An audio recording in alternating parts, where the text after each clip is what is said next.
Hola comunidad huertera, bienvenidos una vez más al podcast de Huerto Hoja con Blanca Montiel. Este es el podcast número 3, así que si no han escuchado los podcasts anteriores, se los recomiendo mucho. Y bueno, aquí hablamos un ratito de nuestra pasión, que son las plantas, la jardinería, los huertos, la agricultura, entre muchos otros temas referentes a nuestros amados seres verdecitos. Así que saquen sus herramientas plantásticas y manos a la tierra. Así que empezamos con el tema del podcast del día de hoy, titulado Huertos Biointensivos. ¿Alguna vez han escuchado hablar de los huertos biointensivos o sobre la agricultura biointensiva? Pues este será el tema del día de hoy, así que vámonos. Recuerden que siempre nuestra bibliografía utilizada para estos podcasts es proveniente de la ONU, la FAO, el OIRSA y el ICA, que son representantes de temas agrícolas a nivel Latinoamérica y de forma mundial lo que es la FAO y la ONU. Y bueno, como les comentaba, el tema del día de hoy son huertos biointensivos o agricultura biointensiva. El método de cultivo biointensivo en alimentos reúne muchas de las prácticas agrícolas de civilizaciones ancestrales como la griega, la china, la azteca, la inca, la maya, entre otras. Es un tipo de agricultura social y sustentable en pequeña escala que requiere la utilización de pocos insumos y es altamente productiva. La metodología está diseñada para que sea accesible a la mayoría de las personas, aunque no tenga experiencia en la producción de alimentos. Este método biointensivo tiene sus principios, que son la doble excavación o camas elevadas. Esta actividad beneficia el crecimiento de las raíces, mejora el nivel de retención de agua y la aireación del suelo.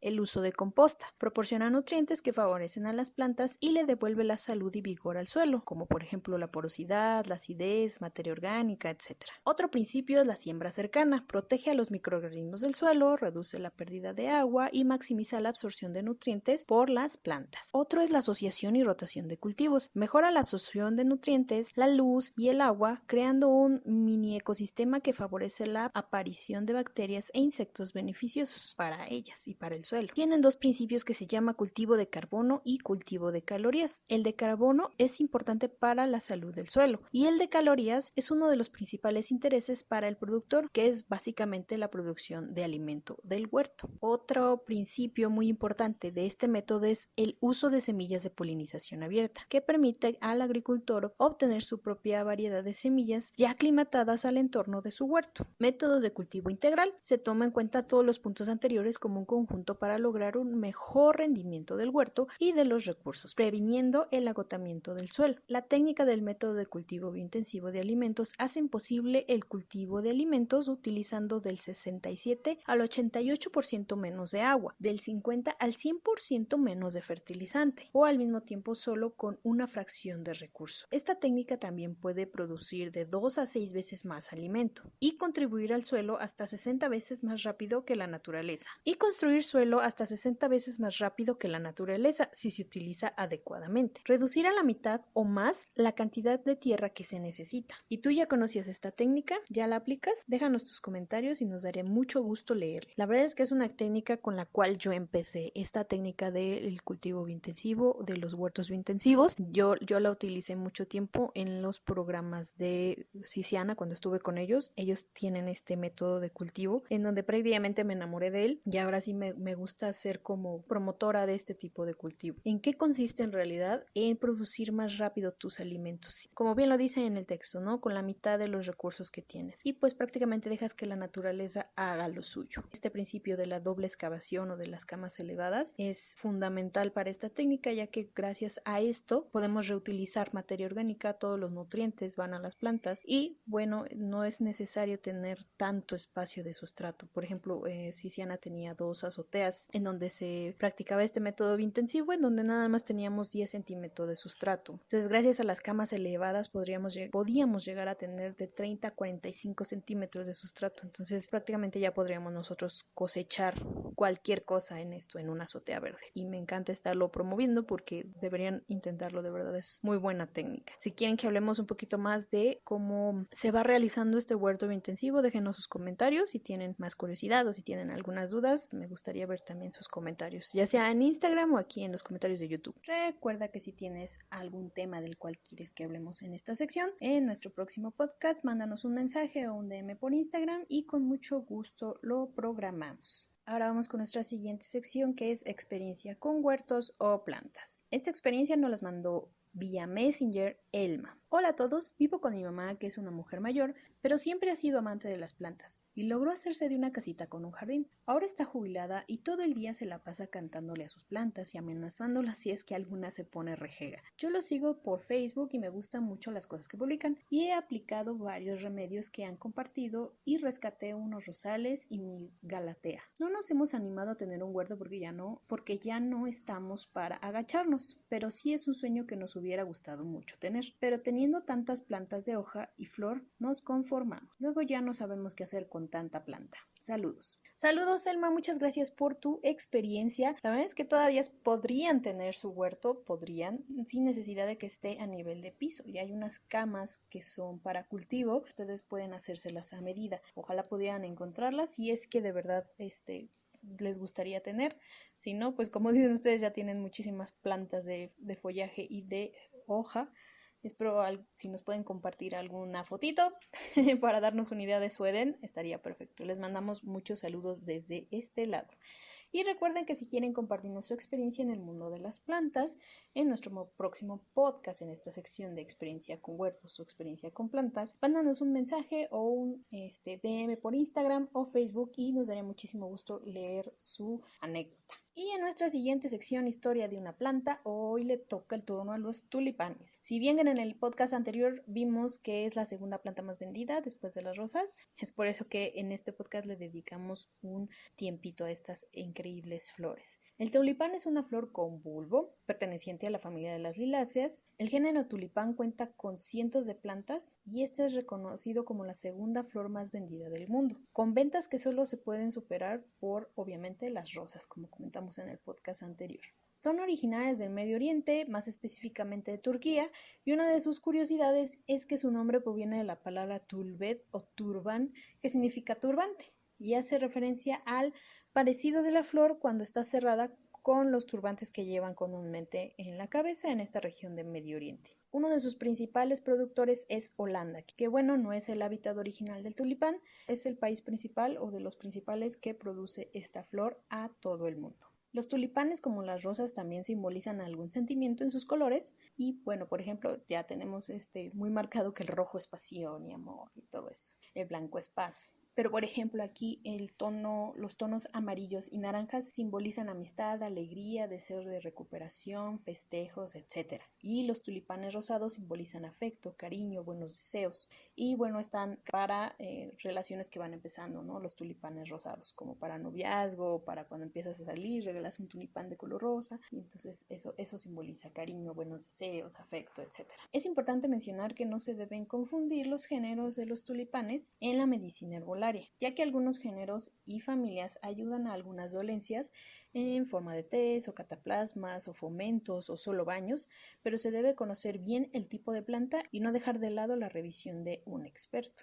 Para su reproducción es necesario guardar los bulbos de tulipán en un lugar fresco hasta el momento de la siembra, que es prácticamente a finales de otoño. Este lugar no debe estar a sol directo, pero tampoco debe estar en un ambiente muy frío. Los tulipanes necesitan suelos ligeros con buena humedad, pero que no estén inundados o encharcados. También procura que sea un lugar donde le dé el sol de manera indirecta o un máximo de 5 horas de sol al día. Deberás colocar tu bulbo 3 veces la profundidad de su tamaño y debes fijarte que la puntita del bulbo, siempre tienen como forma de gotita, se encuentre hacia arriba. También cada bulbo debe tener una separación de 2 veces su tamaño. La literatura comenta que los bulbos de tulipán pueden dar hasta 3 o 4 veces flor, así que una vez que tu flor está seca, desentiérralos y corta el tallo seco. Recuerda, siempre tiene que estar seca ya la planta. Y pues vuelvo a empezar. Procura abonar el suelo antes de colocar el bulbo porque solo se podrá colocar más fertilizante una vez que la planta tenga un tallo mayor a los 10 o 15 centímetros. Esto para evitar que se queme el bulbo o se pudra. Esta es una nueva sección que estrenamos en este tercer podcast porque esto me lo han preguntado muchísimo en Instagram. Y bueno, ya yo quería darles una respuesta, pero no quería que fueran un en vivo o algo así. La pregunta es, ¿por qué cuando compras tus plantas en viveros y después cuando las traes a casa no florean o se mueren? Mucha gente cree que esto pasa porque las plantas las tienen bombardeadas de hormonas y fertilizantes, pero si lo vemos desde el punto de negocio, esto no sería negocio. Son muy pocos los viveros que compran hormonas para poder tener sus plantas lindas, pues este producto es caro y en algunos casos, como en plantas de follaje, o sea, solo hoja, sería un desperdicio utilizarlo. Además, la cantidad de plantas que producen no sería como rentable y obviamente no se gastarían unas gotitas del producto o unos mililitros. Las hormonas son más utilizadas en la agricultura o en concursos de flores, incluso para tener cultivos más grandes o más cantidad de flores. Y los enraizadores son comúnmente más utilizados para injertos o esquejes. Entonces, si no son las hormonas y no es la cantidad de fertilizante que le ponen, ¿por qué llegan a nuestra casa y mueren?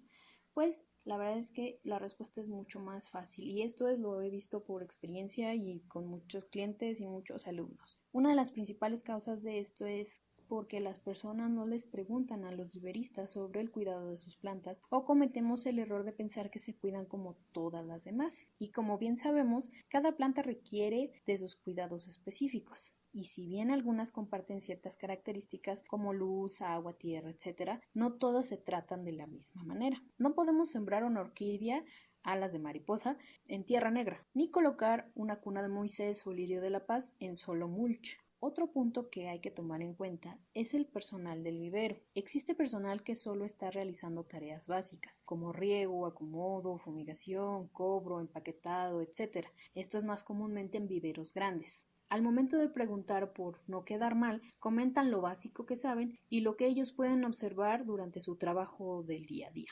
Aquí les recomiendo que, si van a alguno de estos viveros grandes, pregunten por alguien que les pueda dar información de su nueva planta. Seguramente les podrán indicar quién puede darles dicha información, o bien resulta que ellos mismos sí les puedan responder. Y si están en un vivero pequeño, muchas veces todos los que trabajan ahí saben de los cuidados.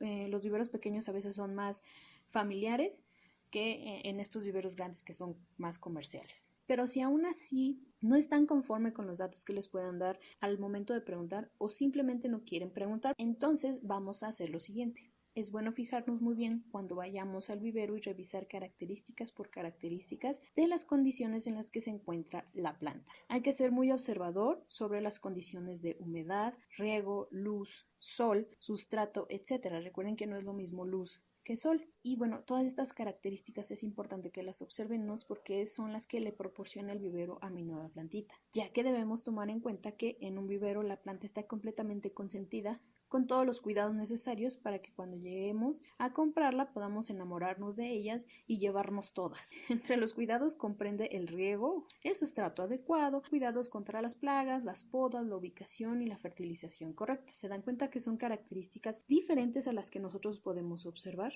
Y aquí retomamos algo importante, la fertilización correcta. ¿Cuántos de nosotros cuando llegamos con una planta a la casa volvemos a aplicar algún fertilizante? Los que sabemos, tal vez ya hasta tenemos un calendario y nuestros productos favoritos para fertilizar nuestras plantas. Pero los que van empezando en este mundo de las plantas seguramente no lo habían pensado o creen que es muy complicado o muy caro o incluso que ni es necesario. Entonces, ese es otro tema importante, realizar un calendario para la fertilización. Otro tema es no dejar que la planta pase por un periodo de adaptación al momento de entrar en casa. Queremos trasplantarla, cambiarla de maceta y con un sustrato que seguramente es más o menos nutritivo. Entonces, estos son pues algunos errores que nosotros cometemos al momento de pasar de vivero a casa. Así que aquí les dejo estos pasos para que puedan tomarlos en cuenta la próxima vez que vayan a un vivero. Número 1. Sean muy observadores de su casa. ¿A qué me refiero con que sean observadores de su casa? Tengan en cuenta las condiciones que puedan brindarle a la planta. Es como cuando compramos una mascota. Tenemos espacio tenemos un baño, un cuarto y así separado. No, sí. Entonces ya dependiendo de eso es de acuerdo a la mascota a la que podamos tener. En este caso con las plantas es qué cantidad de luz tengo. A mi casa le entra sol, a mi casa es de sombra completamente. En invierno cambia de lugar y tengo opciones para poder cambiarla de lugar cuando sea invierno. Todo eso tenemos que observar primero en nuestra casa. Y no quiere decir que si no tienes sol en tu casa no puedas tener plantas. Hay muchísimas plantas que son de sombra o semisombra que puedes obtener en tu casa o incluso adaptar una luz para que puedas tener plantas con luz artificial. El punto número 2 es preguntarle al personal de vivero quién puede darles información sobre los cuidados de su planta. Seguramente los verán raro,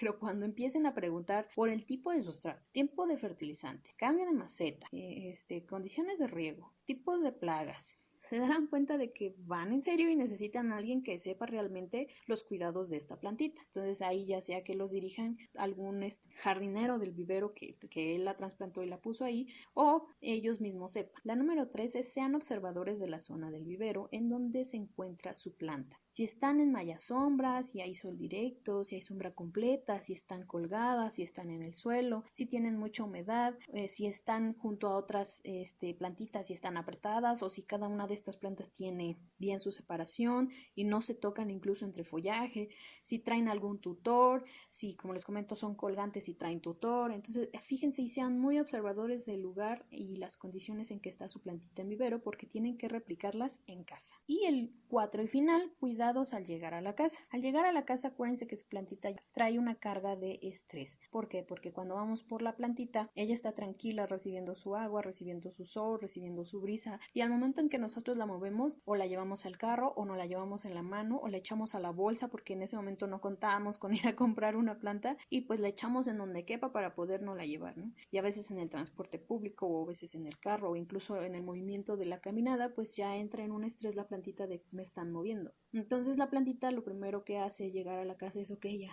no me muevan. Riega tu planta con un poquito de agua, a pesar de que en el vivero te digan ya no tiene que regarla, obviamente no la vas a negar, solo con un poquito de agua para que ella empiece a refrescarse y baje el calor del viaje y del ajetreo. Es mejor o es bueno que le des un periodo de adaptación de mínimo una semana, sin moverla de donde pretendes dejarla. Acuérdate que hay que igualar las condiciones del vivero. Este periodo de adaptación también te va a dar tiempo a ti a buscar una bonita maceta, si es que quieres cambiarla de maceta. Te va a dar tiempo a ti de observar en qué lugar le va a estar mejor, si cuentas con esas condiciones, y si no, ir adecuando esas condiciones. Les digo mínimo una semana porque la planta, pasando las 3 semanas, empieza a mostrarse diferente.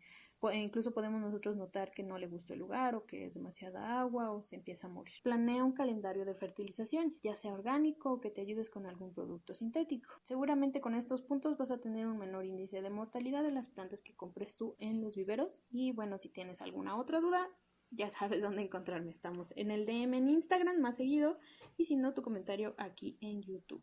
Y bueno, huerteros, esto sería todo por el podcast del día de hoy. Espero les haya gustado mucho. No te pierdas el próximo podcast. Estaremos subiendo uno cada semana.